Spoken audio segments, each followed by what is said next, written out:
Chapter 5, the Internet and its uses. Chapter 5.1. This is about understanding Internet and World Wide Web. So it asks us to understand the difference between the Internet and the World Wide Web. So basically, the difference between the Internet and World Wide Web, the Internet is a global network of interconnected computers and their networks. It consists of hardware infrastructure, which includes servers, routers, cables that allow computers to communicate with each other across the world. The Internet enables many types of communications and information exchange, including email, messaging, online gaming, video conferencing, and more. The World Wide Web, on the other hand, is a system of interlinked hypertext documents, which are generally called web pages, accessed via the Internet. The web consists of web pages, websites, and web applications. जितनी भी हमारे पास web application browser में चलती हैं, वो all of the websites and the web pages, which are accessed using the web browser. It is a platform for sharing information, communicating, and conducting transactions, and has revolutionized the way we access the Internet with the information. So, in summary, the Internet is a physical infrastructure that allows computers to communicate with each other, while the World Wide Web is an application that runs on top of the Internet and provides a way for people to access and share information through web pages and websites. Second one is understand what is meant by Uniform Resource Locator. So let's see. Uniform Resource Locator. World Wide Web applications, बेटा ये जितने भी web पे apps चलती हैं, जो browser के अंदर चलती हैं, वो हम उनको applications term करते हैं. World Wide Web application, all the applications working inside the web browser. Yeah, Facebook is an application. Any other game is an application. There are other applications as well. We use so many of times. Uniform Resource Locator. So Uniform Resource Locator. A uniform resource locator is a web address used to locate a specific resource on the Internet, such as a web page, image, video, or file. It is a standardized way of representing the address of resource and provides a way to access that resource from anywhere in the world. All right. So let's take one of the resource, for example. Hold on. Let me fetch one resource for you, and then we will discuss about it.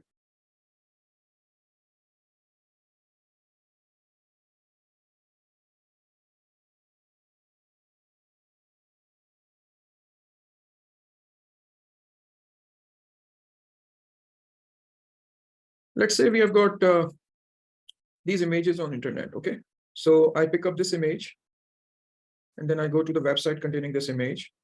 On this image, I basically right-click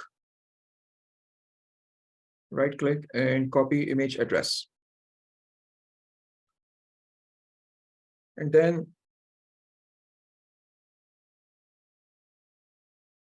after copying,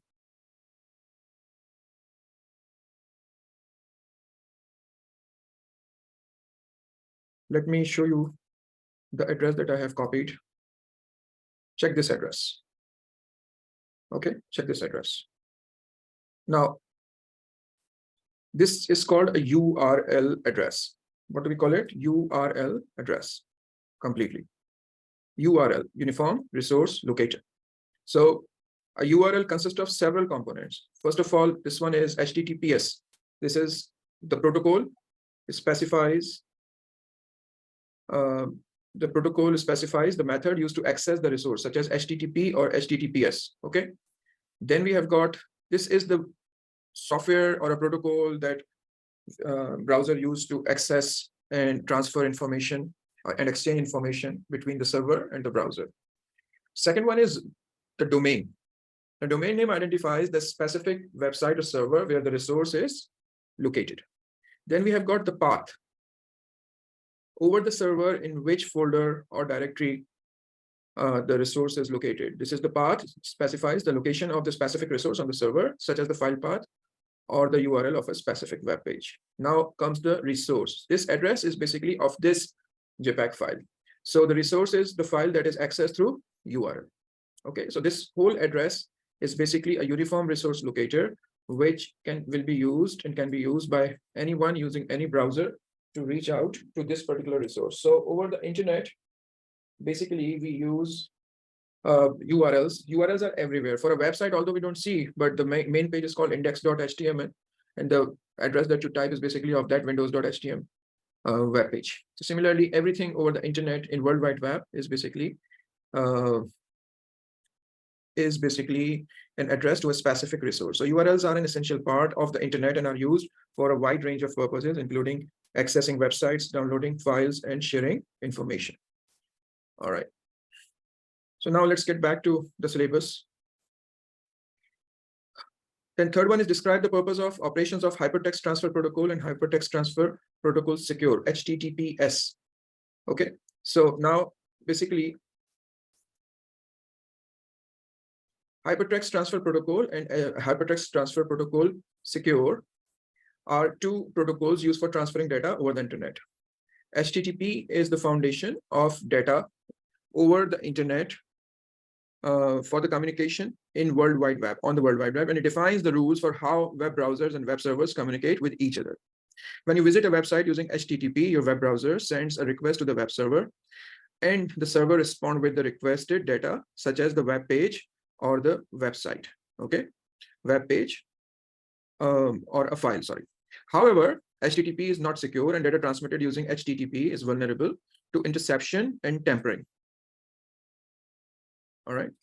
To address this issue, HTTPS was developed. Tampering means to change the data while it is on the move. All right. So to address this issue of tampering and hacking and whatever, HTTPS was developed as a more secure version of HTTP. HTTPS adds a layer of security by using SSL or TLS encryption that we studied in encryption part to protect data in transit, which is moving between the browser and the server, making it more difficult for attackers to intercept and access the sensitive information that we exchange with the websites. So when we visit a website using HTTPS, our browser establishes a secure connection to the web server, and all the data exchange between the two is encrypted. This ensures that any data that is intercepted is unreadable and protected from tampering. HTTPS is particularly important for websites that handle sensitive data like online banking, e-commerce sites, and social media platforms. All right. Now, explain the purpose and function of a web browser. Explain the purpose and the function of a web browser.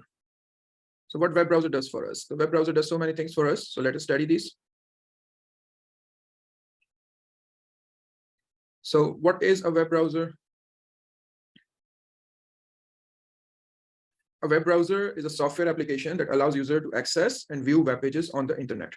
The primary function of a web browser is to interpret and render hypertext markup languages and other web programming languages such as CSS and JavaScript. So whenever we retrieve a page, it would have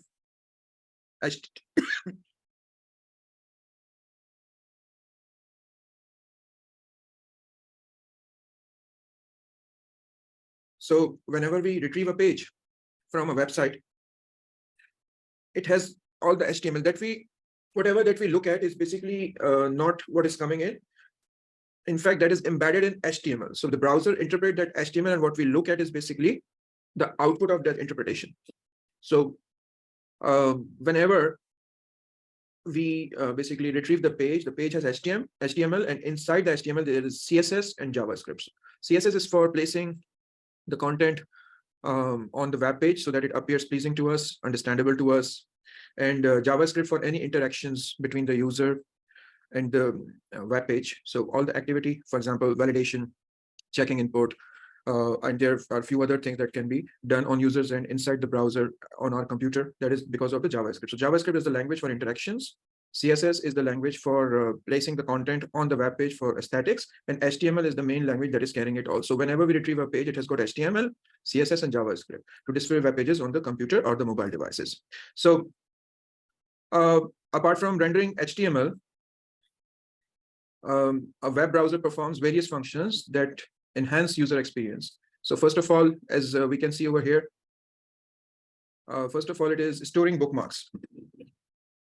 Storing bookmarks and favorites. Bookmarks are called favorites, by the way. Users can save their favorite websites and bookmarks, making it easier to access them later. So browser takes a note of it and it shows it for the next time, and you can search through your bookmarks as well as you can record bookmarks with a comment too. Second one is recording user history. Recording user history. Browser keeps a record of the user's browsing history, allowing them to revisit previously visited websites easily or to remember that which website they visited earlier. Then allowing for use of multiple tabs. The browsers allow users to open multiple tabs in web pages in separate tabs. All right. So we can open web pages in separate tabs, making it easier to switch between them. But remember, opening more tabs means that we are taking up more memory. Sometimes opening unnecessary tabs can mess up with the memory and system can get stuck, especially the Google Chrome thing. Then we have got cookies. There's a separate topic for cookies later, so we will be looking into cookies in further detail. So storing cookies. Cookies are small text files that websites store on a user's device, allowing them to remember users' preferences, login informations, and other details. So what are cookies? How do they work? And what they do, we will discuss later. So the last one is second last one is providing navigation tools. Browsers provide a variety of navigation tools, such as go back and forward buttons. Okay, go back and forward buttons.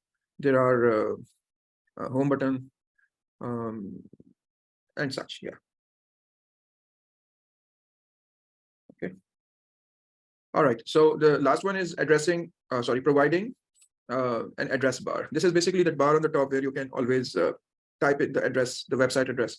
The address bar allows users to enter the URL or web address of a website they want to visit or search the web for specific information. So let's summarize it all. A web browser is a software application that interprets HTML and other web programming languages to display the web page and uses CSS for the static nature of the page, how to show it all, as well as performing additional functions such as storing bookmarks, recording user history, allowing multiple tabs, storing cookies, providing navigation tools, and an address bar to enhance the user experiences while browsing the internet. Okay.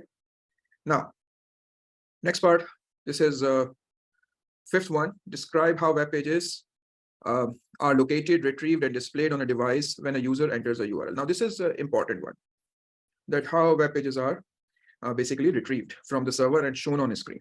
So when a user enters a URL into a web browser in the address bar, several steps are involved in locating, retrieving, and displaying the web page on the device. Here's a simplified step-by-step process. Number one, the browser first checks if its cache has the website that we like to visit.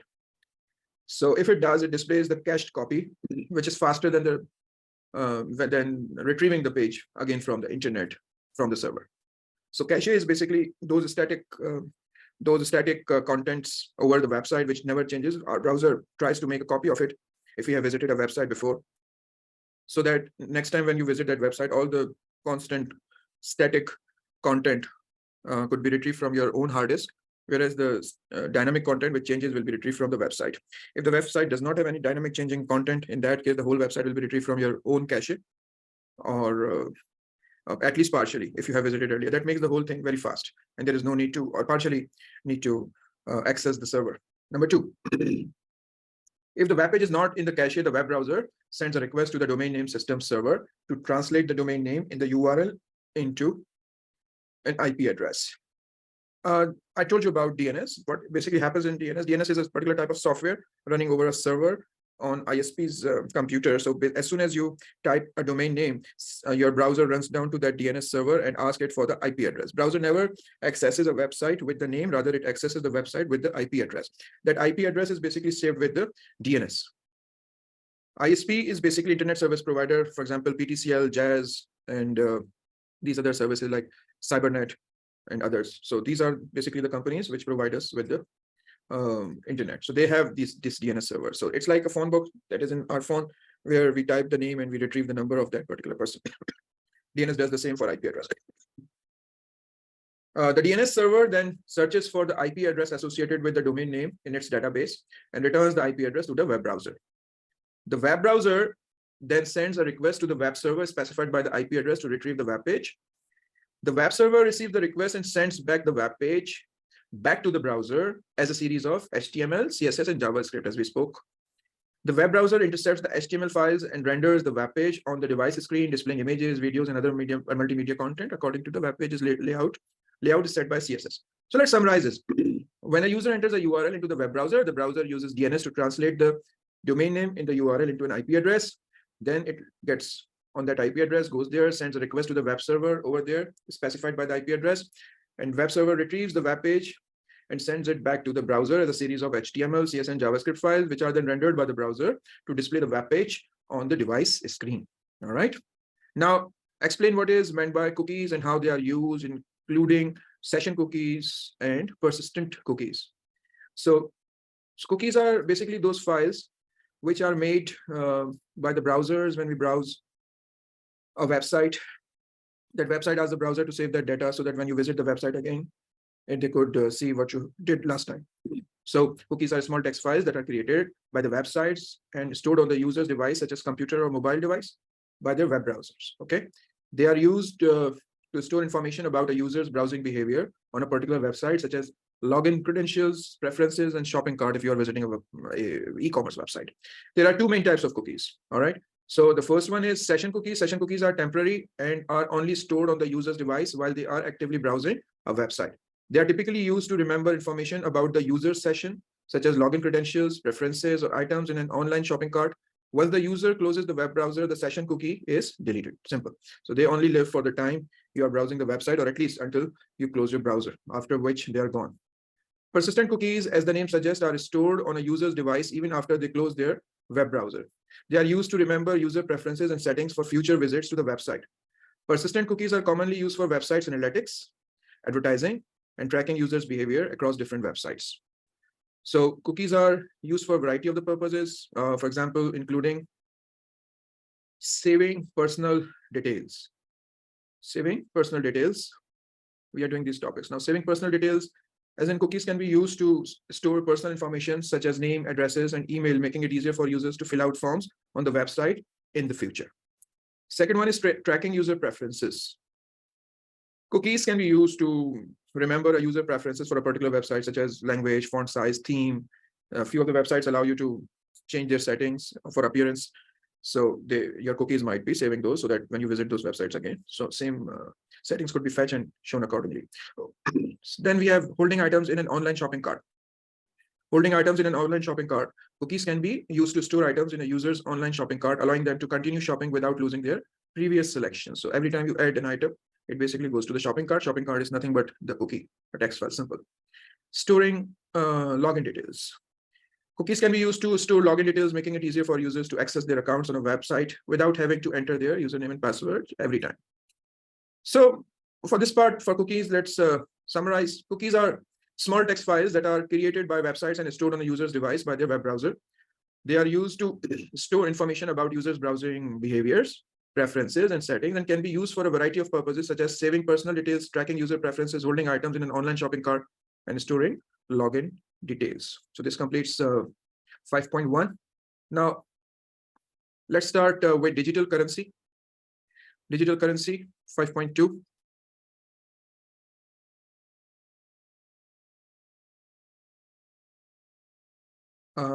So this digital currency is basically it is required for you to be understood in these two terms. Understand the concept of a digital currency and how digital currencies are used. So yeah, and second part is understanding the purpose of blockchain and how it is used to track digital currency transactions. So a digital currency is a type of currency that only exists in the digital form and uses encryption techniques to regulate the generation of units of currency and verify the transfer of funds. Digital currencies operate independently of any centralized bank. This is very important to understand. There is no bank looking after these currencies. So a digital currency is a type of currency that only exists in the digital form and uses encryption techniques to regulate the generation of units of currency and to verify the transfer of funds. Digital currencies operate independently of any central bank or government, and are often they are decentralized, meaning they are not controlled by any single bank or entity, which might be a government or a bank. Like we have a state bank, which actually governs everything that we every currency bill that we use.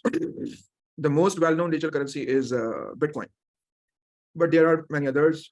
I have heard of Ethereum, Litecoin, Ripple, Dogecoin, and there are so many others. These currencies can be used to purchase goods and services, to transfer funds to other individual or businesses, like general currencies. And we can also trade them, like we purchase dollars and sell dollars, and we purchase euros and pounds. And there are so many other currencies that we purchase and sell. So similarly, these digital currencies are also having worths. So people buy them, keep them, so that their worth gets inflated, and then they sell it. This is a common business online. Digital currencies are stored in digital wallets, which can be accessed using a private key. Private key, like the private key that we have in encryption and all. So that private key is basically making sure that your wallet cannot be seen by anyone else ever. Transactions are verified and recorded on a distributed ledger known as blockchain. Blockchain is a ledger which is with everyone transacting the currency, whether they have done the transaction or not. Whenever a single transaction is made, it is recorded in everyone's ledger all over the world. So no one can deny this, and it makes which provides a transparent and secure way to track the movement of funds. So because digital currencies operate independently of banks and governments, they can be used for peer-to-peer transactions. Peer-to-peer transactions, when no server is involved, everyone can do it directly without the need of intermediaries. Okay? The use of digital currencies is becoming increasingly popular, particularly in countries with unstable economies like ours and strict capital controls. So digital currencies can offer greater security, privacy, and anonymity than traditional forms of payments, and can also provide a way to transfer funds across borders quickly and cheaply. So because when government is involved, banks are charging taxes, government is imposing taxes for sending money out of your country, and for any transaction. If we relate the use of digital currency from that point of view, we know that the digital currency is not being regulated by any bank or any single government. So these taxes and the charges for the transactions are very much less nominal from that point of view. However, digital currencies are also associated with risks, such as potential for fraud. It is basically online, it is a digital thing, can be hacked. And another thing also, because no government is looking after it, so there is no regulatory body that is looking after the ups and downs. So there might be volatility in the value. Matlab, it may go high rapidly and it may come down rapidly as well. And people would be left in a state of shock, as no one can basically control it. So there would be no idea how the ups and downs are happening. So people can only speculate, and mostly the transactions of these digital currencies are speculative. Okay? As with any investment or financial decision, it is important to understand the risk and benefits of using digital currencies before getting involved with them. So digital currency is basically something that is new in the area. Most of the governments, they do not allow the use of digital currencies. Like in China, India, and Pakistan, it is not allowed. Few of the countries like Iran and Russia, they're allowing the use of it. Others are just barring us from the use of these digital currencies. It's different everywhere. So now cybersecurity, this is a topic which is very common. It's been there for some time, but there are new subtopics added to it: brute force attack, data interception, and social engineering, ransomware as well. This was not there earlier.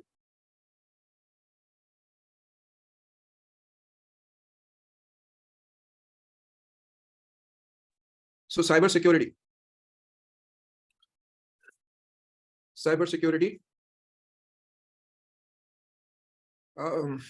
Let's start it.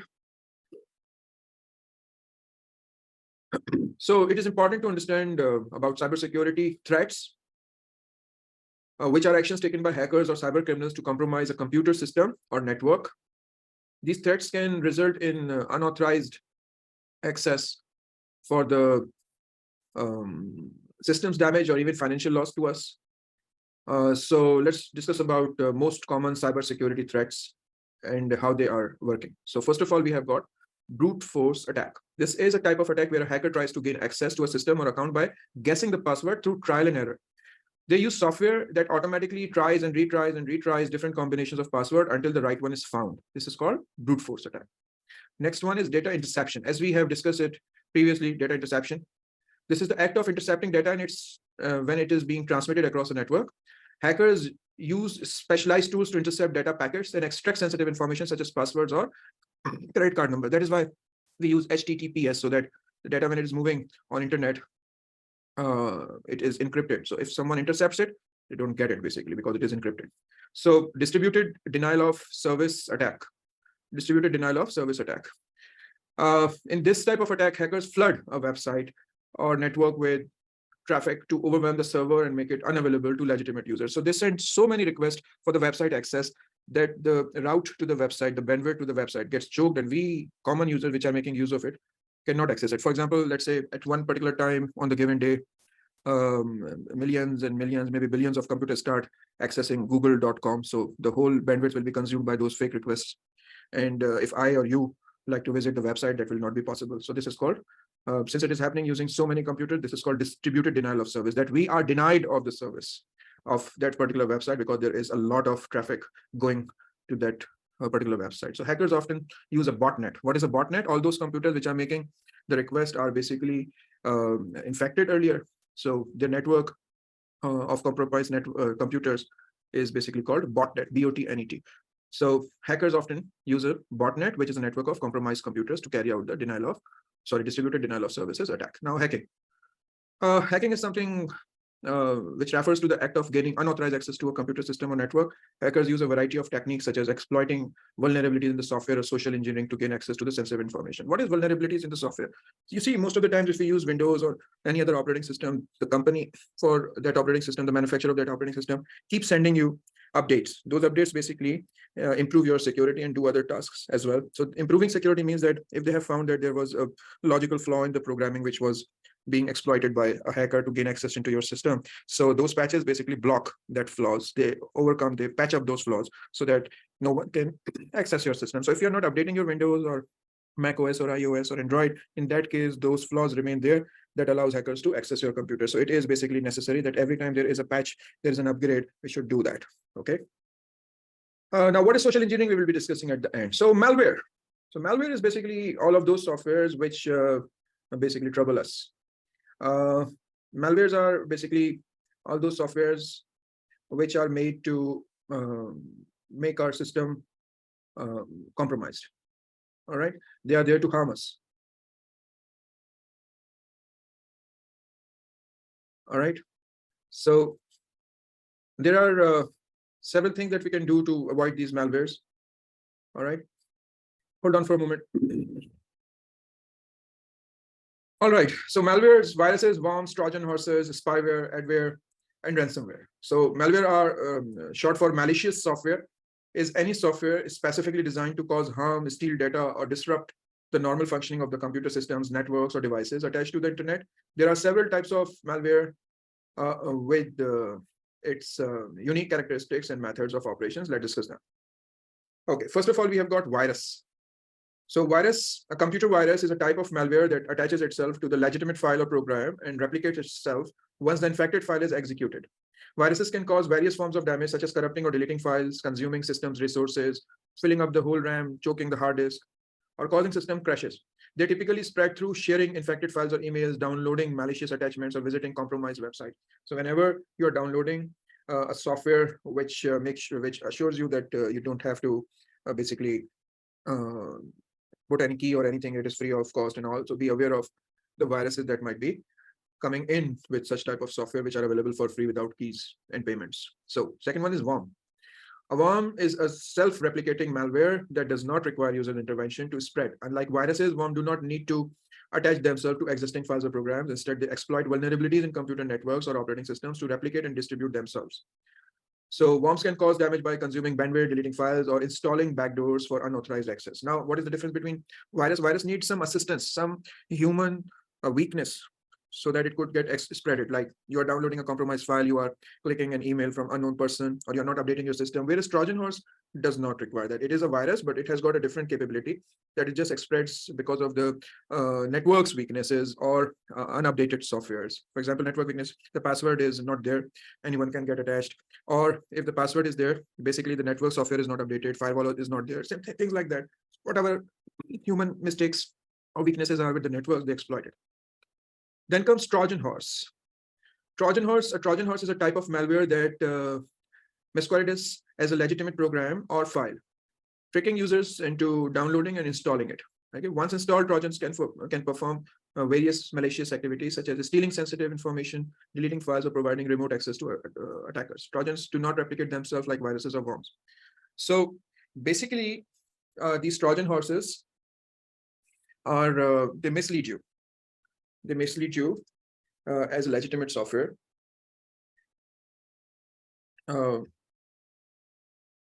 As a legitimate software, and then it attacks you. All right. So Trojan horses are basically important to understand. Okay.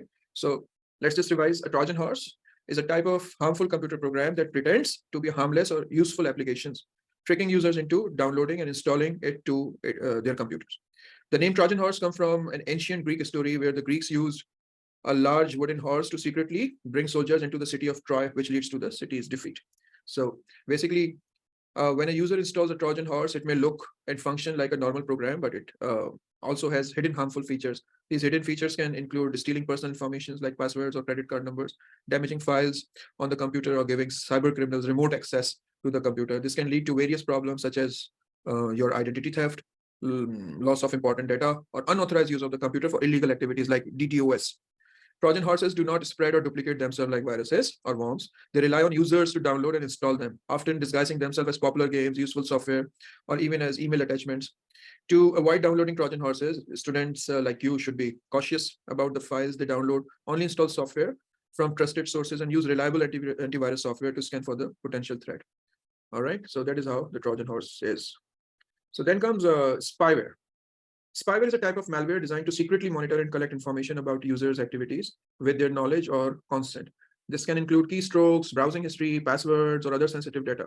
Spyware is often distributed through deceptive downloads or bundled with other software, but it can be used to for identity theft, targeted advertisement, and corporate espionage. Corporate espionage means corporate level information theft. Then comes adware. Adware is short for advertising support software. All right, adware is basically short for advertising supported software. It is a type of malware that displays unwanted advertisements on our devices, often in the form of pop-up ads or banners. All right, so they might not be malicious. While not always malicious, adware can negatively impact the user experience by slowing down the system, consuming the bandwidth, or redirecting users to malicious websites, as happens in pharming. Some adwares can also collect data about users' browsing habits to display targeted ads. As basically, this is something which is in the gray area. Companies like Google and Facebook, they are constantly using these adwares. All right, some adwares can collect data about user browsing habits to display targeted ads or sell the information to third parties. All right. Then comes ransomware. This is something new, which had become very common earlier, especially during COVID times. Ransomware is a type of malware that encrypts the user's files or lock their computers, rendering it unusable until the ransom is paid to the attacker in exchange for the decryption key or unlock code. So someone gets into your computer, encrypts the whole computer, and then asks you for money. If you don't pay, they will make your computer encrypted, or they will keep it encrypted. If you pay, you have got no idea what they would do with you. All right. Apparently, they say if you pay, it will decrypt your computer. Ransomware typically spreads through phishing emails. We are going to discuss phishing later. So, as I said, in recent years, ransomware attacks have become increasingly sophisticated, targeting not only individual users but also businesses and organizations, causing significant financial losses and operational disruptions. All right. So, let's just summarize it again before we move on to pharming. Malware encompasses various types of malicious software designed to harm, disrupt, or steal data from computer systems, networks, or devices. Common type of malwares are viruses, worms, Trojan horses, spyware, adware, and ransomware.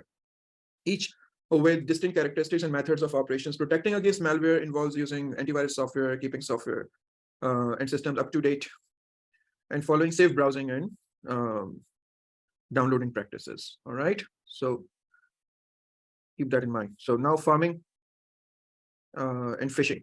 All right, pharming and phishing.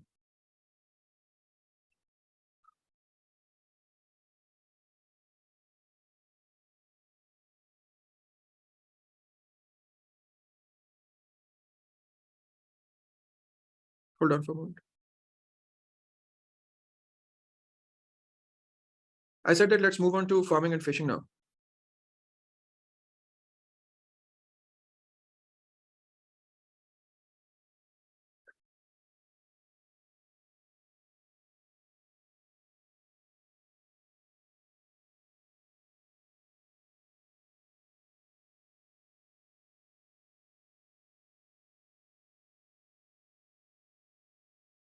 All right. Now, pharming, phishing. In pharming, basically what happens that you are led to a website where they try to steal your data. So pharming and phishing, let's study both together. So pharming and phishing are both types of cyber attacks that aim to steal sensitive information such as login credentials, credit card numbers, or personal data from unsuspecting users. They are different in their methods of execution and deception, the pharming and the phishing. Phishing is a type of cyber attack that uses fraudulent emails, messages, or website to trick users into providing sensitive information or installing malware. The attacker impersonates a trustworthy entity such as a bank, a popular website, or a known individual to gain the user's trust. Phishing emails and messages often contain links to fake websites that look identical to legitimate ones, where users are prompted to enter their login credentials or personal information. To protect against phishing, users should be cautious about clicking on links in emails or messages, especially if they are appearing suspicious or unexpected or from someone which does not usually send you these links. It is important to verify the sender's identity and check the website's URL before providing any sensitive information.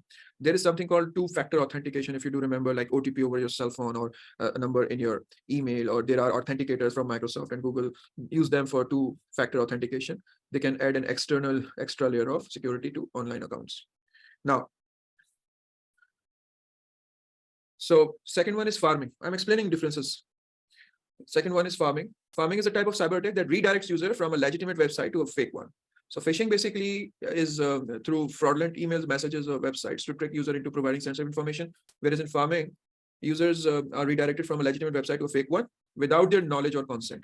This is achieved by manipulating the domain name system, by making it compromised, or by exploiting vulnerabilities in the user's computers or routers. So they basically take control of your router, your computer, or DNS, ISP's DNS, and they basically take you to a fake website. When user attempts to visit a legitimate website, they are instead taken to a fraudulent site, which may look identical to the original. The attacker can then capture any information the user enters, such as login credentials or personal data. So pharming attacks can be more challenging to detect than phishing because pharming is done beyond our control over the routers, networks, or ISP. As users might not notice any suspicious links or emails. To protect against pharming, users should keep their computer systems and routers up to date with the latest security patches and use antivirus software. Usually what happens, once we install a router at home, we just leave it. But there are always options in the router settings to update their firmware and all. Okay, so users should keep their computer systems and routers up to date with the latest security patches and use antivirus software with real-time protection in their computers. Okay. Additionally, we should always check for HTTPS, that shows a padlock symbol in the browser address bar. That will help ensuring a secure connection to a website. So in summary, both pharming and phishing are cyber attacks that basically aims to steal sensitive information from the users through deception. Phishing relies on fraudulent email messages or websites to trick the user, while pharming redirects user to fake websites by manipulating the DNS or exploiting vulnerabilities. To protect against these attacks, users should be cautious about clicking on links, verify the legitimacy of the websites, keep their systems updated, and use sensitive information very cautiously. Use security tools like antiviruses or two-factor authentication. So then comes social engineering. All right, so social engineering. Social engineering is a new term. Basically, social engineering is a term here. Social engineering. Social engineering is a term used to describe a range of manipulative tactics employed by cyber criminals to deceive and exploit people into divulging sensitive information, performing actions that compromise security, or unknowingly assisting an attack. Social engineering relies on psychological manipulation and human weaknesses such as trust, curiosity, or the desire to be helpful, rather than directly targeting computer systems or networks. Some common types of social engineering include these two: pharming and phishing. All right. And there is something called, let's say, pretexting. Pretexting is a form of social engineering in which the attacker creates a false scenario or pretends to be someone else, such as bank representative. This is very common nowadays in Pakistan. Bank representative or a colleague, sometimes a customer support agent, to gain the victim's trust and extract sensitive information. Then comes baiting. Baiting involves luring victims with the promise of reward or something of value, such as free software or exclusive content. Once the victim takes the bait, they may inadvertently disclose sensitive information, download malware, or grant access to their system. So no meal is free. Always be cautious. All right. And in quid pro quo attacks, there is another type of attack called quid pro quo. The attacker offers to provide something in exchange for the victim's information or assistance. For example, the attackers may offer technical support or service in exchange for victims' login credentials or sensitive data. They ask for your data and then they'll provide you some help. This is what they say. Then there is another, they call it tailgating and piggybacking. Tailgating or piggybacking is a physical social engineering attack in which an unauthorized individual gains access to a restricted area by following an authorized person closely, pretending to be an associate or employee or someone or some other form of deception they use. All right, and then tailgating and piggybacking, you would have seen in movies. Someone is entering, another person is entered. The guards think that this other person is basically with the person who is authorized to enter, things like that. To defend against social engineering attacks, individuals and organizations should educate and train employees about the various types of social engineering attacks and how to recognize them. And we should encourage our own critical thinking and others' critical thinking and verification of information, just not to believe anyone right away. So you may choose to double check senders' email addresses, URLs, and contact information. And you should use two-factor authentication to reduce risk of unauthorized access. Organizations should have clear policies, security policies for handling sensitive information, and we should regularly update and patch systems, networks, or devices. All right, so let's just revise it and then finish this. Social engineering is a set of manipulative tactics used by criminals to deceive people into divulging sensitive information or compromising security. Some common types of social engineering attacks include phishing, pretexting, baiting, quid pro quo, or tailgating. To protect against these attacks, individuals and organizations should be aware of the risk, educate employees, implement strong security measures, maintain culture of vigilance and caution. Not organization, we also should do that. So this completes 5.3. No, there is another part. Explain how a range of solutions are used to help keep data safe from security threat. While we were discussing these threats, we were also discussing how to keep ourselves updated and away from these attacks. So let's discuss those one by one.